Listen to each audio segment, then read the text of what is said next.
सबसे पहले तो आज इस विशाल जन समूह को मैं अपना जय जोहार से अभिवादन करता हूं। जय जोहार। साथियों, बहुत लंबे अरसे से तमन्ना थी, क्योंकि कभी हम 2010 से पहले इस क्षेत्र में मोटरसाइकिल पे घुमा करते थे, लेकिन बीच में एक बहुत बड़ा गैप और ऑल इंडिया की जिम्मेदारी होने की वजह से शायद हम यहाँ समय नहीं दे पाए। मैं बहुत बहुत आभार व्यक्त करूंगा हमारे वरिष्ठ साथी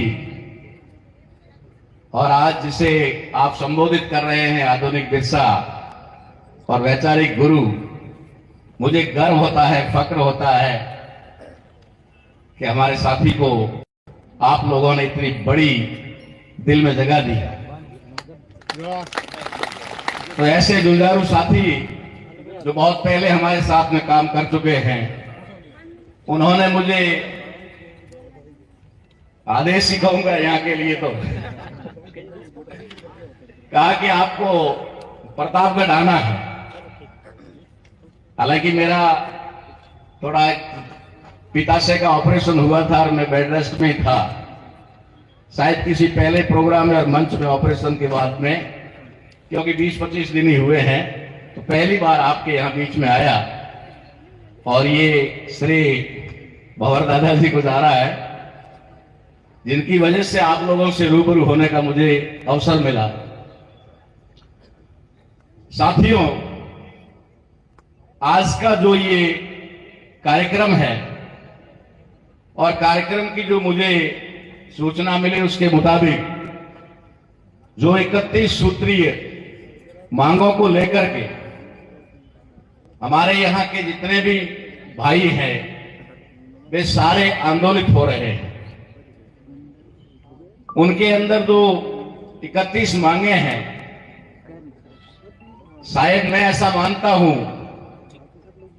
कि जिस शब्द को हम अपने लिए इस्तेमाल करते हैं उसके अनुसार ये 31 मांगे हमारी नहीं होनी चाहिए।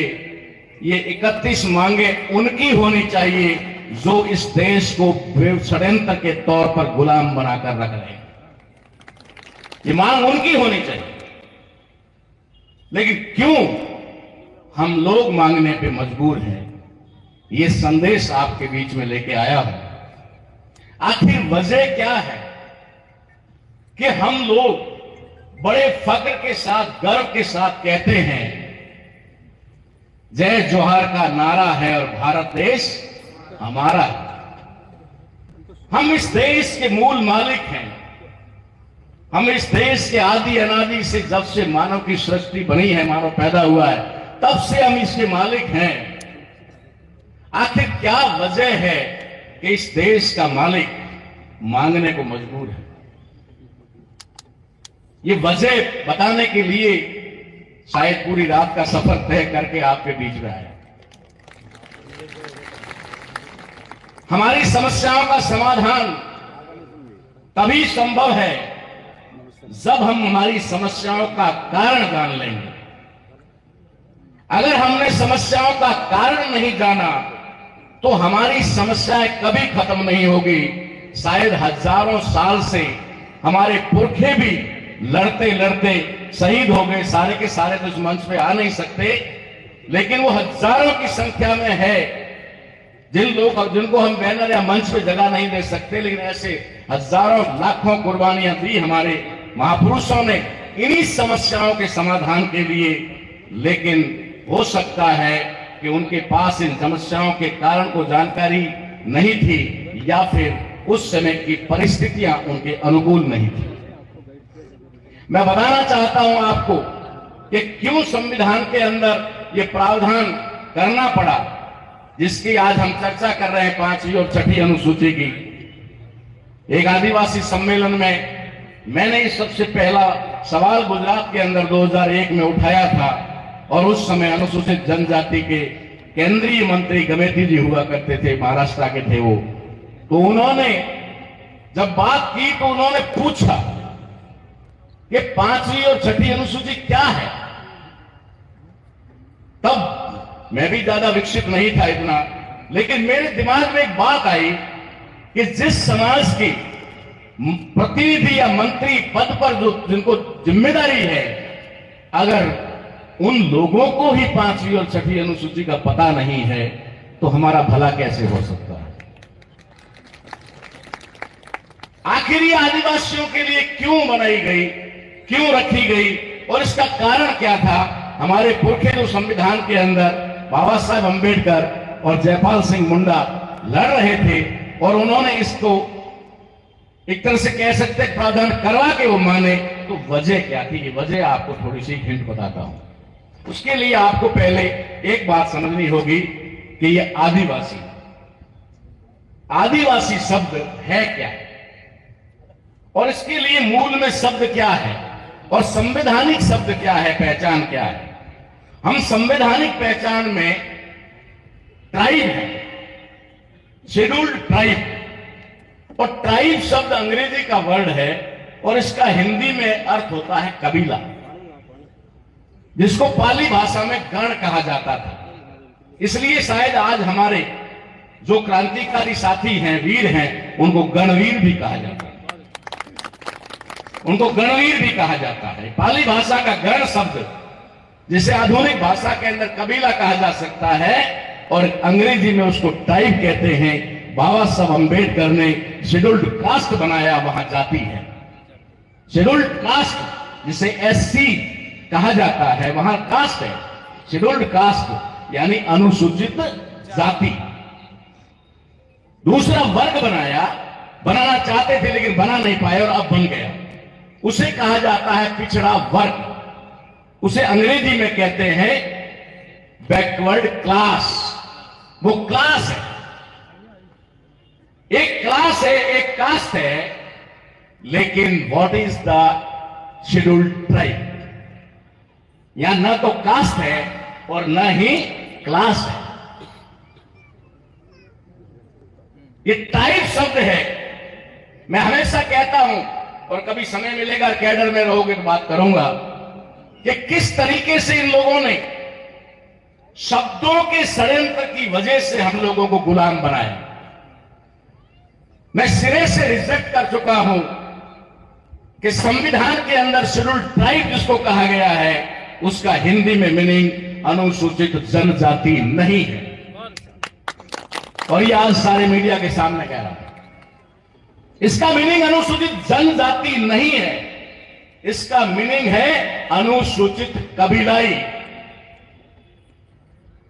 क्योंकि जो भारत की मूल पहचान है उस पहचान को बनाए रखने के लिए 5वीं और 6ठी अनुसूची का प्रावधान किया गया, जिसके तहत आज हम लोग ये अधिकार मांगने की बात कर रहे हैं। और वो भी कितने 75 साल बाद, 75 साल बाद हम मांग रहे हैं। इसका मतलब है वो 75 साल पहले देना तो क्या बताना भी नहीं चाहते थे आपको कि ये है क्या, वो बताना भी नहीं चाहते। मैं हमेशा कहता हूं कि बाबा साहब अंबेडकर और जयपाल सिंह जी मुंडा ने ये प्रावधान किया तो उसके पीछे उनकी सोच क्या थी, मैं उस समय नहीं था। लेकिन जब हम कर्म करते हैं, काम करते हैं, जिस फील्ड में रहते हैं, उस फील्ड के अंदर महापुरुषों ने जो जो लिखा है, उनके प्रयास है, उनको समझने का प्रयास करते हैं, तो उस समय की भावनाएं हमारे सामने आती है वो क्या चाहते थे। मैं आपको बताना चाहता हूं उन्होंने शेड्यूल्ड ट्राइब क्यों कहा और इसे क्यों अलग रखा, क्यों इसे विशेषाधिकार दिए संविधान के अंदर, स्वायत्त शासन जैसे विशेषाधिकार कि यहां किसी का इंटरफेयर नहीं होगा, ये सिर्फ और सिर्फ अपना शासन खुद चलाएंगे। इनको चाहे संविधान के ऊपर बैठे हुए राज्यपाल और राष्ट्रपति जैसे पद है, उन पदों के लोगों को भी इनके क्षेत्र में एंट्री करने से पहले भी इनकी इजाजत लेनी होगी, परमिशन लेनी होगी। ये संविधान में प्रावधान क्यों किया गया। बाबा साहब अंबेडकर और जयपाल सिंह मुंडा जानते थे कि ये बीज है, बीज में समझते हो ना सारे किसान हो, बीज, सीड। उन्होंने कहा भारत के अंदर जो भारत का जो मूल आदिवासी है, जो ट्राइब है, उसके दो भाग कर दिए गए हैं। एक पहचान बनाया हुआ आदिवासी और एक पहचान खोया हुआ आदिवासी। आज भारत में दो तरह के आदिवासी हैं। पहचान हुआ आदिवासी। आज भारत में दो तरह के आदिवासी हैं। पहचान बनाए हुए आदिवासी, जिनकी 2011 की जनसंख्या गिनती के आधार पर 8.5% बनता, उससे पहले 7.5 था, अब बढ़कर 8.5 हो गया। 8.5% भारत के अंदर जो आबादी है वो पहचान बनाया हुआ आदिवासी, जिसकी पहचान आज भी कायम है, और वो आप जैसे क्रांतिकारी वीरों की वजह से, जिन्होंने जल, जंगल, जमीन और संस्कृति के लिए कुर्बानियां दी और आज देने के लिए तत्पर हैं, तैयार है। दूसरा, वो आदिवासी जिनकी पहचान खत्म कर दी गई, जिनको जातियों में बांट दिया गया, काम के आधार पर किसी को नाई बनाया, किसी को दर्जी बनाया, किसी को धोबी बनाया, किसी को माड़ी बनाया, किसी को कुम्हार बनाया। इस प्रकार से पहचान खोया हुआ आदिवासी, वो भी आदिवासी है भारत का, डीएनए के आधार पर वो आदिवासी है, लेकिन पहचान खत्म होने की वजह से वो हमसे सेग्रीगेट हो गया, वो हमसे अलग हो गया, और अलग होने की वजह से वो हमें तो आदिवासी कहता है, लेकिन अपने आप को आदिवासी मानने को तैयार नहीं है। ये हमारी आदिवासियों की पहचान। तीसरा इस देश के अंदर जो है वो है गैर आदिवासी। गैर आदिवासी जो इस देश का मूल निवासी आदिवासी नहीं है, यानी विदेश से भारत में आया हुआ और आकर के यहां बसा हुआ।